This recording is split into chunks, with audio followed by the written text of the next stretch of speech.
Welcome to another episode of the Destin J. Line Show. As you may know, is Hump Day. Ho. Back with another video. It's Destin J. Line here. Ooh wee. Crazy playing. Anyway, rest in peace to the mans. Y'all, if y'all haven't heard yet, Pop Smoke, a young up and coming artist out of New York, has just been murdered. To be honest, it's some things he should have moved a little differently.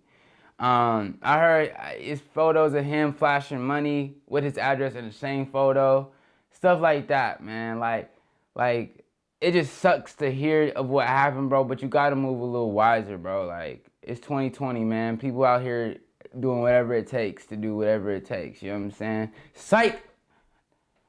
The dudes that did it are idiots. Let's be honest, idiots. If I knew where Pop Smoke lived, and I'm trying to capitalize on it, I'm not gonna rob him. I'm not gonna go in there and kill man. I'm not gonna do anything like that. What I'm gonna do is I'm gonna make a mixtape. When I make my mixtape, I'm gonna make sure that it's heat. I'm gonna be like, yo, we gonna get this shit right. We gonna have the whole squad on this shit, and we gonna go hard on some like some heat. Like I can't explain how I mean it, but just like a whole project of some heat. Then I would have went in that motherfucker's house, tied him up, and made him listen to my mixtape, right? Then from doing that, even though it's fucked up, I'm just saying it's better. This is how you should have done it. This was the marketing.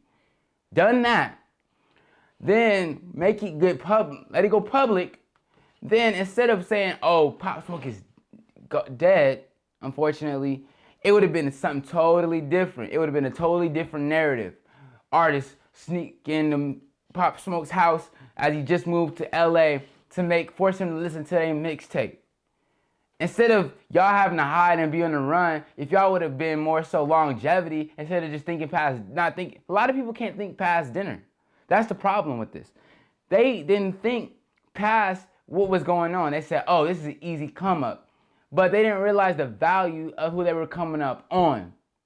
Like, it's just stupid. But now y'all done ruined a possible legend. If we'll never know now, because people want to take people's lives into their own hands, and that is just so dumb. Like, I don't know who thought that was. I mean, it sounds like a good idea to the man that's just trying to get an easy come up. But if you want to be a marketing mogul, if you want to say like, yo, I came up like this, like, yo, that is a crazy way to come up. Yo, I got this hit single off of motherfucking invading on this house. Like, it's just so much more.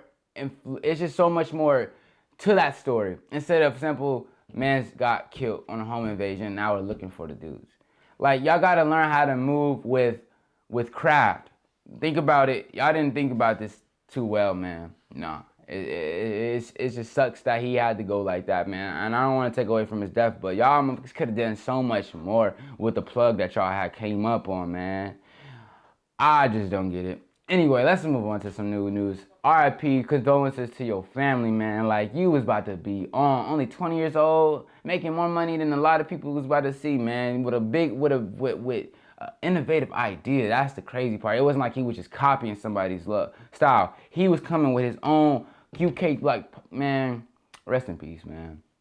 And before I move on, the other thing that really got me hot about this is the fact that I'm a young up-and-coming dude. I might not make it, I don't know. But what I'm saying is, to think that if I do make it, people are going to try to whack me and try to take my money just because they want to get an easy come-up and they don't respect my hustle? Like, that's so fucked up. Like, I don't usually cuss, but to think that I have to feel the empathy for him in the sense that, yo, as a creative, people are going to come for your money because you are showing them, like, happiness, and your happiness is a come up to them. Like, wow, the audacity of individuals these days. Moving on, like I said, let's go to the next thing.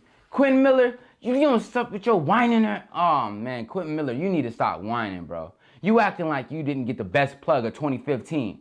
If somebody told me that, if somebody said I'm the person behind Steve Harvey's success, I'm the one that's writing all his jokes, all his new commentary. I'm the reason for all of it, and everybody's like, well, is he? Obviously, you didn't rise to the challenge that you were given, bro. That's your fault. You're acting like when you got that whole hype publicity stunt like happened, you didn't have a way to make it work for you. Instead of writing that lame ass letter that you wrote to cover Drake's back, you should have went in the hide and went to Wyoming with like Kanye hide out for a little while, because your ass did get beat up by Meek Mill because you over here trying to go get some Nikes, shedding blood on the Nike store, which is cool. I ain't down in nothing that you've done, bro. I'm just saying, stop whining, bro. Like, you should have came out with a heat, bro. Heat would have made you the man of the hour, bro. If you would have shined past both of their stuff and made a heat ass song with some heat on it, then nobody would have been worried about you and this. Like, you asking for labels and artists to look out for you, bro. I just heard you on I heard you on a song with Dom Kennedy. I heard you on a song with Travis Scott. I heard you on a song with JID. Like, bro, like, you have all of these opportunities and you trying to act like it's somebody else owes you something, bro. Nobody owes you nothing, bro. You were a pawn in the scheme that went south for Meek Mill. Let me add, because Meek Mill should not be where he's at today. If it wasn't for his new found fame from the justice system, his name would have been raps. It was tarnished after he lost to Drake. That's why 50 Cent was gonna sock him up. He was like, bro, you lost in your own craft that you came up on, bro. Like, bro, like, it's so much in that conversation that's just like, yo, bro, like, you had Drake, the best artist, under your name at that second. But you decided to do something that wasn't he. But you gotta realize, bro, maybe you're just not a musical talent in that sense. You could be a writer, but you might not have that same delivery performance. Everybody could say the same thing, but depending on how you say it is how far it's gonna go. If I yell it, it's gonna go farther than if I whisper it. And that's the difference between you and Drake. You are a whisperer and Drake's a yeller, bro. To finish this up, bro, the fact that you had the copy of it before Drake, you had it out with DJ Drama before Drake did it, lets us know that you attempted to make it yourself. You attempted to make some heat yourself. But you realized that it wasn't as good as if Drake said it, because you didn't have the same performance as Drake did. You know what I'm saying? You don't have it, bro. It's okay, but you're a writer. You keep saying, people keep coming to you asking, what should I do for this artist? What should I do for this artist? What should I do for this artist? Bro, that's your specialty, bro. Take your specialty and run with it, bro. Like, you could be an A&R, you could be a producer yourself, you could be a sound engineer, you could be all of these things. You could be behind the scenes like a CEO, bro. If you go up to about 5 artists, bro, and you say, hey, I could write for you, and y'all be under my label, and whatever y'all do, we'll split it 60-40. You get 60, they get 40. And then from there, you have these artists under your label, and you can make heat for them, bro. You just don't have it like you think you have it. And it's okay, bro, but you need to realize that, man, and stop crying. Don't be crying 5 years later, bro. Be appreciative of the fact that you got the chance to even be in that light. Like, the fact that you got to be in that light and your name was going to be remembered as a person that was really you were really the ghostwriter for Drake, bro. You were that was you. But you just shied away from it, and that's why you got beat up. Like, bro, like, Meek Mill would have ended Drake if you would have agreed with him, and that's why your ass got beat up. Anyway, this is the Destin J. Lon Show. I hope y'all enjoyed today's show. I got a little hot. I ain't really was trying to do all that, but shout out to everybody that's doing their shit out there, man. Don't let nobody stop you, man, because you never know when it's going to be over. Either you're going to have what it takes or you don't have what it takes. But still, follow your journey, because it's going to be over one day. And with all you're going to be able to, all that's going to be behind you is what you left, man. And this is the Destin J. Lon Show. See y'all on Friday. Yeah. Peace.